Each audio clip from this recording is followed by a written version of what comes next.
Bienvenue sur Gabrosi Handicap. Aujourd'hui, nous allons voir la première partie du résumé de Ragnar Crimson. L'histoire commence avec un homme qui vainc des dragons et qui pense que cela n'est pas suffisant, qu'il doit devenir plus fort. La scène passe alors à un garçon nommé Ragnar combattant un dragon, mais il n'est pas à la hauteur, et il est sauvé par une fille nommée Léo qui tue le dragon. Léo dit à Ragnar qu'il doit faire attention pendant le combat, et Ragnar la remercie. Léo mentionne que ce n'est pas la bonne façon de la complimenter, et Ragnar caresse alors la tête de Léo, et la remercie. Il est ensuite expliqué que les dragons sont la lignée maléfique qui existe depuis des temps anciens, et qu'ils sont l'ennemi juré de l'humanité. Il existe deux façons de tuer un dragon, la première consiste à geler leur sang à l'aide de l'argent émis par des armes en argent, et la deuxième consiste à brûler leur corps au soleil. Revenant à l'histoire, Léo tue le dragon, et elle déclare que leur quête est maintenant terminée. Ils rentrent ensuite chez eux dans la ville de Lonavra, dans le royaume de Rez. Et tout le monde dans la ville reconnaît Léo à sa cicatrice faciale, disant qu'elle est une prodige qui a tué une cinquantaine de dragons par elle-même. Tous deux se rendent alors à la guilde, et Ragnar explique que ceux qui réclament des primes en tuant des dragons sont appelés chasseurs de dragons. Parmi tous les chasseurs de cette ville, Léo est celle qui chasse le plus grand nombre de dragons. Il pense qu'elle est déjà devenue une chasseuse de dragons de première classe à l'âge de 12 ans, et il sait qu'elle deviendra encore plus forte. Tous deux partagent alors un repas, et Léo déclare qu'elle veut manger de la viande. Ragnar dit qu'ils mangeront de la viande au dîner. Ragnar pense que les chasseurs jalousent Léo, raison pour laquelle il la surnomme l'enfant prodige de la chasse ou la dulcinée de l'épée d'argent, mais pour lui, Léo est une héroïne. Ragnar prend ensuite des photos de Léo, et il explique qu'il est simplement heureux d'immortaliser sa brillante carrière. Léo dit que cela ne la gêne pas d'être prise en photo vraiment, mais elle dit que les gens penseront que Ragnar est un pervers, et ils se mettent à rire. Un homme demande alors à Ragnar s'il se régale avec les restes des repas de l'enfant prodige. Et Léo se demande qui il est. L'homme se présente comme Saïk, et il mentionne que son nombre de chasse est juste en dessous de celui de Léo. Léo déclare qu'elle n'a jamais entendu parler de lui, ce qui rend Saïk déprimé. Saïk se demande pourquoi un inconnu de Baran fait équipe avec Léo, la prodige. Il affirme que Ragnar devrait savoir qu'il la ralentit seulement. Il insulte ensuite Ragnar en le traitant de bon porteur à porter les biens de Léo, ce qui rend Léo en colère. Elle immobilise Saïk. Léo dit ensuite à tout le monde qu'ils doivent tous vouloir de la terre, de l'or et de la gloire en tuant des dragons, mais elle veut simplement devenir plus forte. Elle mentionne que c'est la seule pensée qui lui est venue à l'esprit quand elle a tenu une épée en argent pour la première fois, c'est pourquoi elle est devenue chasseuse. Elle mentionne que parmi les vivants, les dragons sont les plus forts, c'est pourquoi elle va tous les chasser, y compris le dieu des dragons lui-même. Elle se demande si quelqu'un veut se joindre à elle dans cette quête, et elle déclare qu'elle partagera avec eux autant d'argent, de terre ou de gloire qu'ils ont besoin. Personne sauf Ragnar n'accepte de la suivre jusqu'au bout, et Léo mentionne que c'est pour cette raison qu'elle l'apprécie. Léo déclare ensuite qu'ils devraient retourner à leur auberge et se coucher, et Ragnar déclare que Léo devrait prendre un bain avant d'aller au lit. Léo déclare que c'est une corvée, et elle mentionne qu'elle laissera Ragnar faire tout le frottage. Saïk n'en revient pas que les deux prennent des bains ensemble, et la scène passe à Léo qui dort. Finalement, Ragnar sort s'entraîner, et il pense qu'il n'a aucun talent en tant que chasseur de dragons. Même s'il s'entraînait toute sa vie, il n'atteindra jamais le niveau de Léo. Il pense qu'il sera probablement dévoré par un dragon avant d'atteindre ce niveau, et il pense que cela ne le dérange pas tant qu'il est utile à Léo. Ragnar voit ensuite un homme et l'homme déclare que Ragnar va tout perdre. Ragnar assiste alors à une attaque de dragon, et il voit Léo mourir. Il se réveille alors et réalise que ce n'était qu'un rêve. La scène passe ensuite à Léo et Ragnar revenant à la guilde après avoir acheté de la viande, et Léo se demande pourquoi Ragnar achète de la viande. Elle déclare qu'ils peuvent simplement la commander à la cafétéria de la guilde, et Ragnar mentionne qu'ils n'y mettent pas de légumes. Léo déclare qu'elle déteste les légumes, et Ragnar mentionne qu'il empruntera la cuisine de la guilde pour cuisiner quelque chose pour Léo. Léo déclare qu'elle veut un steak, et Ragnar pense qu'il cachera des légumes dans la sauce du steak. Elle dit qu'elle veut un steak bien cuit le lendemain et un autre bien saignant après-demain. Après avoir mangé, Ragnar couche Léo dans son lit après qu'il s'est endormi dans le fauteuil. Le 23 février de l'année 498, ils se rendent à la guilde et remarquent qu'il n'y a pas de quête de chasse aux dragons disponible. Alors que Saïk se demande comment c'est possible, Léo et Ragnar font une pause à l'extérieur de la guilde. Léo pense que les dragons sont vraiment rares en ce moment, et Ragnar pense que c'est le cas. Il mentionne que Léo devrait bientôt se couper les cheveux, car ils deviennent longs. La scène passe ensuite à Ragnar qui coupe les cheveux de Léo. Et il se souvient du visage mourant de Léo qu'il a vu dans son rêve la nuit précédente. Ragnar fait le même rêve à nouveau. Le 26 février, tôt le matin, Ragnar s'entraîne. Il se souvient que l'homme lui a dit qu'il allait tout perdre. Plus tard à la guilde, les chasseurs discutent. Le mouvement des dragons est étrange ces derniers temps. Ils déclarent qu'ils se sont tous regroupés et sont partis à l'est. Ils remarquent que Donapiro est à l'est d'ici. Saïk déclare que Donapiro n'a pas été attaqué par les dragons depuis 10 ans. Léo mentionne que Donapiro lui rappelle la pâtisserie super chic qu'ils ont là-bas. Elle mentionne que s'ils vont dans cette ville pour chasser des dragons, ils devraient aussi manger des gâteaux. Ragnar n'écoute pas Léo, et il se demande ce que signifiait ce rêve. Il se demande si l'homme qu'il a vu n'était qu'une imagination ou quelque chose d'autre. Léo dit alors à Ragna d'arrêter de rêvasser. Elle remarque ensuite que Ragna a des cernes sous les yeux et que ses mains sont abîmées. Elle se demande s'il a beaucoup travaillé ces derniers jours. Elle se demande si quelque chose s'est passé. Ragna demande à Léo s'il peut l'aider en quelque chose. Il déclare qu'il ne veut pas faire quelque chose comme s'occuper d'elle, et il se demande comment il peut vraiment lui être utile. Léo déclare alors que quand elle a rencontré Ragna pour la première fois, elle a pensé qu'un jour il serait aussi fort qu'elle. Ragna pense que c'est impossible, et il déclare qu'il n'a aucun talent.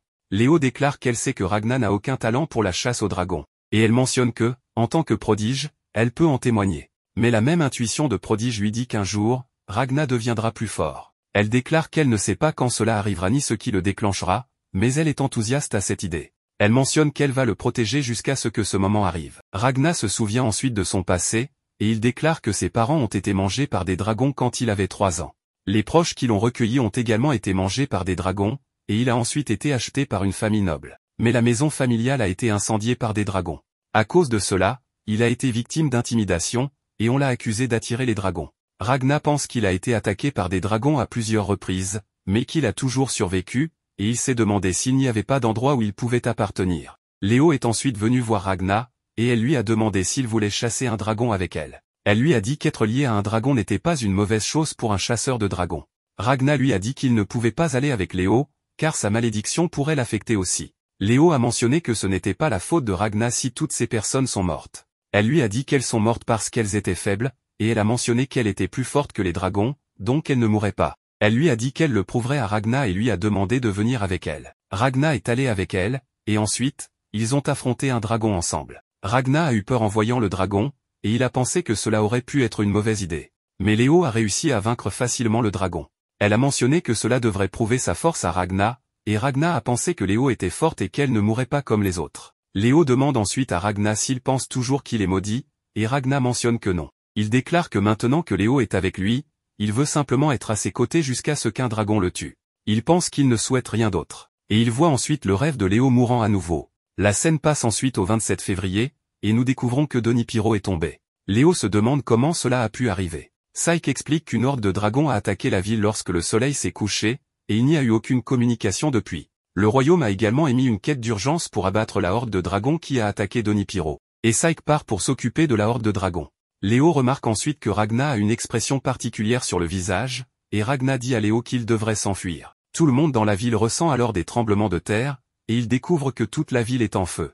Voyant cela, Ragna dit à Léo qu'il devrait partir d'ici où elle mourra. Et Léo dit à Ragna de ne pas s'inquiéter car elle ne va pas mourir. Les gardes de la ville combattent ensuite les dragons responsables de l'incendie, mais ils ne font pas le poids. Mais quelques chasseurs de dragons parviennent à stopper l'avance des dragons.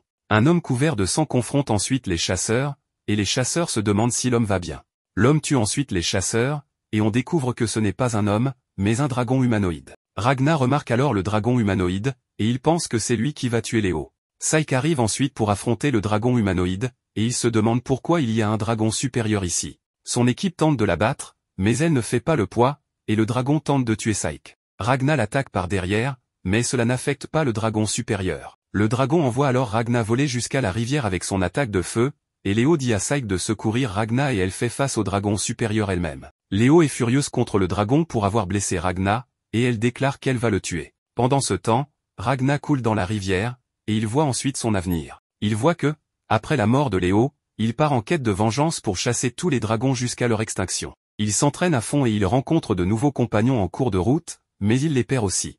Il mène une vie de perte, mais il continue à se battre et à essayer de repousser ses limites. Ensuite, il atteint un pouvoir encore au-delà de cette limite. Il pense qu'en regardant en arrière sur tout cela, peut-être voulait-il simplement mourir. Ragna rencontre ensuite de nouveau l'homme, et il découvre que l'homme est son propre futur. Le futur Ragna déclare qu'il est dégoûté par Ragna et qu'il ne peut pas croire que Ragna a idolâtré une petite fille comme une héroïne et en a profité. Il déclare que si Léo est vraiment importante pour lui, il doit devenir plus fort que quiconque et la protéger. Il se demande quel avantage il y a à être si fort. Le Ragna présent déclare que le futur Ragna devrait lui donner sa force s'il n'en a pas besoin. Le futur Ragna déclare que c'est ce qu'il avait l'intention de faire, et il poignarde le Ragna présent avec son épée. Pendant ce temps, Saïk sauve Ragna de la rivière. Et le futur Ragna mentionne que le Ragna présent doit maintenant comprendre combien il se sentait repentant ce jour-là, de ne pas être aussi fort qu'il ne l'est maintenant. Ensuite, Ragna commence à crier dans le monde réel, et Saïk se demande ce qui lui arrive. Le futur Ragna déclare qu'à partir de maintenant,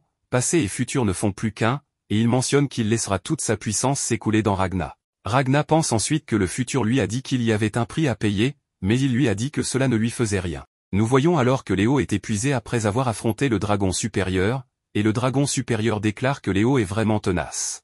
Léo déclare que le dragon est aussi coriace. Et elle lui demande s'il n'est pas le dragon divin par hasard. Le dragon s'énerve en voyant Léo le comparer à des dragons, et il l'attaque, mais Léo esquive. Le dragon se présente alors comme Grimwelt, et il mentionne qu'il est de la lignée des dragons ailés et il est de 10e rang. Il mentionne qu'il est le plus bas des dragons supérieurs, et il déclare avoir un fait intéressant à partager avec les humains. Grimwelt dit à Léo que la raison pour laquelle cette ville et tout leur royaume vont être détruits, c'est que le grand dieu de leur lignée adore les sucreries que les humains créent comme offrande. En particulier, le dieu aimait beaucoup un magasin appelé le Silver Chic à Dona Piero, mais ce magasin a été volé et a fait faillite l'autre jour. Même si le sang des ailes protégeait la ville, cela a attristé leur dieu, et il leur a dit de détruire tout le royaume. Grimwelt mentionne que les caprices des dieux décident du destin des nations humaines. Et il mentionne que cela n'a jamais été une vraie bataille. Ils n'ont jamais pris les humains au sérieux, et les chasseurs de dragons ne sont pas une menace pour leur lignée. Le dragon essaie ensuite d'attaquer Léo, mais il ressent un frisson dans son dos, et il pense que quelque chose arrive. Nous voyons ensuite que Ragna a congelé tous les dragons autour de lui, et Saïk se demande ce qui se passe. Ragna pense alors qu'après avoir décidé d'exterminer la race des dragons, il a poursuivi son objectif aveuglément, et il s'est retrouvé à la porte de la mort plus d'une fois, mais il a survécu encore et encore, et il a continué à se battre. Au début, il perdait constamment, mais ses défaites constantes l'ont poussé à devenir plus fort, et il est venu un moment où il a cessé de perdre. Il a continué ainsi pendant 10 ans, et après cela, il a réalisé que l'épée en argent faisait partie de lui, de son bras, et l'épée est devenue une extension de lui-même. Mais il a continué à se battre. Et 5 ans plus tard, il était complètement fusionné avec son épée en argent. Son propre corps est devenu une arme qui rayonnait d'argent. Et 3 ans plus tard, il a développé une technique qui augmentait la concentration d'argent dans son corps. 4 ans plus tard, il a appris à contrôler l'argent dans son corps. Et après 10 années supplémentaires, il avait dépassé les limites de la capacité humaine, et il avait enfin maîtrisé la technique de combat ultime appelée les arts du combat suprême. Ragna défait ensuite les dragons restants, et il va affronter Grimwelt. La présence de Ragna donne des frissons dans le dos de Grimwelt, et il pense que sa présence est aussi écrasante que les monarques des dragons. Grimwelt ne peut pas croire qu'un être humain puisse lui faire si peur, et il se transforme ensuite en sa vraie forme de dragon. Il mentionne que cette forme libère toute sa puissance, mais Ragna gèle instantanément Grimwelt, et il le brise d'un coup de doigt. Ragna désactive ensuite son pouvoir, et il est heureux de voir que Léo va bien, et il la serre dans ses bras. Il se met à pleurer, et Léo mentionne qu'il n'y a pas de quoi s'inquiéter, car elle va bien. Elle mentionne qu'elle est sûre que Ragna a beaucoup travaillé, et Ragna déclare qu'il ne l'a pas fait. Il déclare que celui qui a réellement fait le travail difficile n'est plus là, mais il connaît son histoire de vie. La scène passe ensuite au futur Ragna se tenant devant une fille aux cheveux rouges, et la fille ne peut pas croire que le futur Ragna est mort debout. Il déclare lui avoir dit qu'il y aurait un prix à payer, et le passé de lui qui a reçu ce pouvoir ne vivra pas longtemps non plus.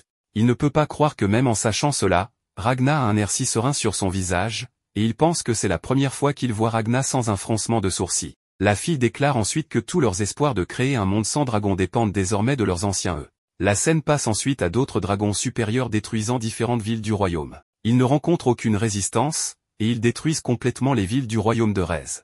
Il est expliqué qu'en ce jour, 7 villes du royaume de Rez ont été attaquées, et 6 de ces villes sont tombées, y compris la capitale. Et le même jour, le dieu de la mort des dragons est né. Le lendemain, nous voyons que les dragons sont partis mais ils ont laissé derrière eux d'innombrables dégâts et d'innombrables victimes. Ragna est heureux de voir que Léo va bien, et Saïk se demande pourquoi Ragna pleure. Léo demande pourquoi Saïk est là, et Saïk déclare que c'est sa maison, et il ne les laisse rester ici que parce que leur auberge a été incendiée pendant l'attaque. Ragna remercie Saïk pour cela, et Saïk se demande ce que Ragna va faire à partir de maintenant. Il dit qu'ils doivent quitter la ville car le dieu des dragons a ordonné sa destruction et que sa volonté sera faite. Saïk demande alors à Ragna si c'est vraiment lui car celui qu'il connaît n'a aucun talent. Il continue et demande quel était le pouvoir qu'il a utilisé. Alors que Ragna est sur le point de répondre, il s'effondre de fatigue. Léo pense que la puissance qu'il a acquise est le résultat d'efforts incommensurables. Mais elle pense aussi que c'est une immense responsabilité. Pendant qu'il dort, il ne fait que mentionner le nom de Léo tout en pleurant. Léo se demande si Ragna aura toujours besoin de lui quand soudain des tremblements se produisent. Saïk sort pour voir ce qui se passe et remarque que la forêt les attaque. Pendant ce temps, la fille aux cheveux rouges voit Ragna et dit qu'il est temps que Ragna la rencontre afin que tout commence.